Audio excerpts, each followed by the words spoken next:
अमृत महोत्सवी प्रजासत्ताक दिनीच लोकशाहीच्या चौथ्या स्तंभावर कायद्याच्या रक्षकांनी अन्याय केलाय। हा धक्कादायक प्रकार पुण्यामध्ये पुढारी न्यूजच्या प्रतिनिधींसोबत घडला। वृत्तांकन करण्यासाठी गेलेल्या या प्रतिनिधीला कायद्याच्या रक्षकांनीच धक्काबुक्की केली। त्याच्या हातातील बूम तोडून आवाज दाबण्याची मोगलाई केली। कोण आहेत ते हुकुमशाही वर्दीधारी?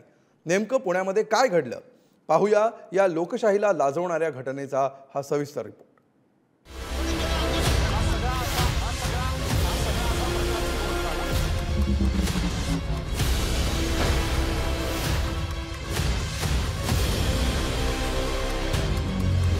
लोकशाहीच्या चौथ्या स्तंभावर खाकी वर्दी घातलेल्यांच्या मुजरीचा हा प्रसंग। लोकशाहीचा उत्सव सुरू असताना त्याला गालबोट लावणारं हे दृश्य। आंदोलनाचं वार्तांकन करायला गेलेल्या पुढारी न्यूजच्या टीमवर पोलिसांनी ही अशी अरेरावी केली।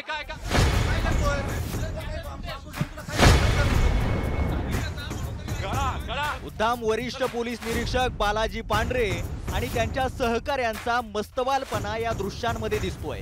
आधी पांढरे यांनी पुढारी न्यूजचे प्रतिनिधी ज्ञानेश्वर चौतमल यांना धक्काबुक्की करत रोखलं।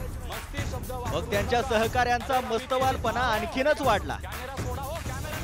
त्यांनी पुढारी न्यूजच्या प्रतिनिधींना अक्षरशः धक्के देत ढकलत नेलं। कॅमेरामन कडून कॅमेरा हुसकावून त्यातलं कार्ड काढून घेतलं। कॅमेरामनलाही गुन्हेगारासारखी वागणूक देत पोलिसांच्या गाडीत नेऊन बसवलं। प्रजासत्ताक दिनी लोकशाहीची मान शर्मेनं खाली जाईल असा हा प्रकार पुण्यात सुरू होता। पुण्यात आशानगरातील पाण्याच्या टाकीच्या श्रेयवादावरून आंदोलन भडकलं। सत्तेतील भाजप आणि विरोधी काँग्रेसमध्ये त्यावरून कलगीतुरा रंगला। दोन्हीकडचे कार्यकर्ते आमने सामने ठाकले।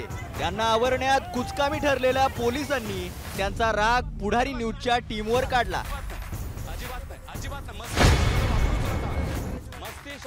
पुढारी न्यूजच्या प्रतिनिधीच्या हातातला बूम हिसकावला आणि त्याची तोडफोडही केली।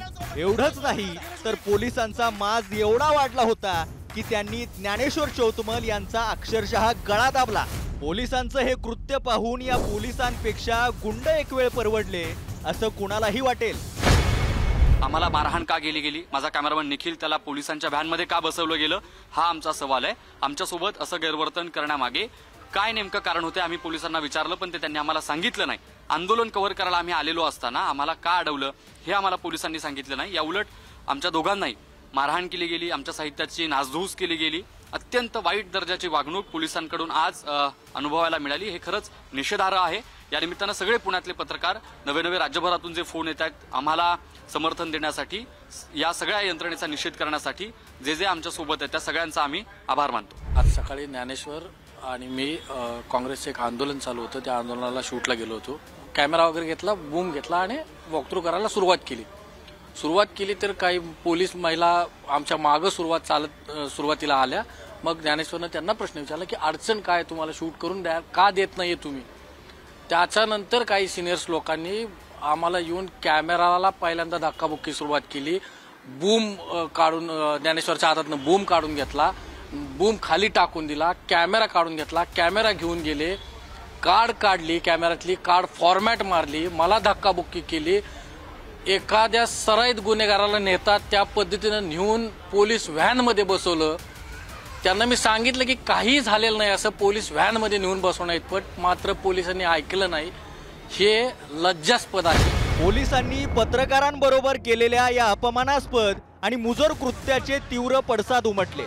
पुण्यातल्या पत्रकार संघटनांनी या घटनेचा तीव्र निषेध केला। पत्रकारांना धक्काबुक्की करणाऱ्या आणि अपमानास्पद वागणूक देणाऱ्या या पोलिसांवर कारवाई करावी अशी मागणी पत्रकार संघटनांनी केली।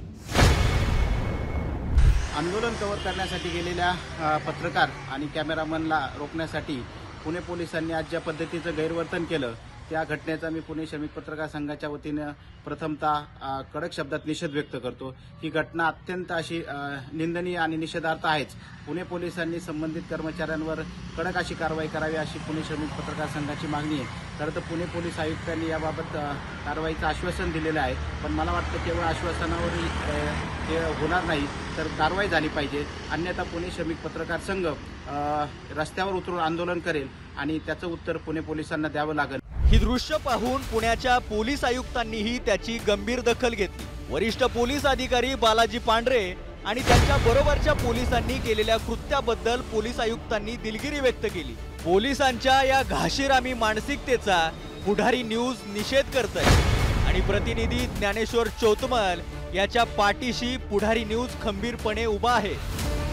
ज्ञानेश्वर चौतमल आणि कॅमेरा पर्सन निखिल करंदीकर यांच्याशी पुणे पोलिसांनी जी दडपशाही केलेली आहे, गुंडगिरी केलेली आहे, खरं तर पुढारी न्यूजच्या वतीनं त्याचा आम्ही निषेध करतो आहोत।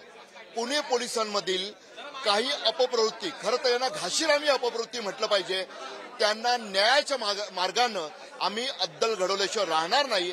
आमची न्यायाची लढाई सुरूच राहील।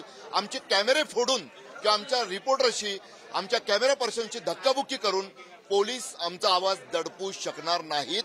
आम्ही पुढारी न्यूज म्हणजे आवाज जनतेचा आहे, आवाज जनतेचा मोठाच होत राहणार, हा या निमित्ताने आम्ही त्यांना इशारा देऊ इच्छितो। अशा पद्धतीचं गैरवर्तन खपवून घेतलं जाणार नाही। पत्रकार आपलं काम करताना विनाकारण त्यांना खाकी वर्दीचा माज दाखवणाऱ्या या मुजोर पोलिसांवर कारवाई व्हायलाच हवी। देशातील नागरिकांना देशातील घडामोडींची इत्थंभूत माहिती देणं हे पत्रकाराचं कर्तव्य। दर्पणकारांनी महाराष्ट्रात रुजवलेली ब्रिटिशांच्या नजरेला नजर भिडवत केलेली पत्रकारिता, महाराष्ट्राच्या निर्भीड पत्रकारितेची टिळक, आगरकर, आत्रेंपासून सुरू असलेली ही परंपरा पुढारीने आजवर जपली। पुण्याहून ज्ञानेश्वर चौतमलसह रशीद इनामदार, पुढारी न्यूज।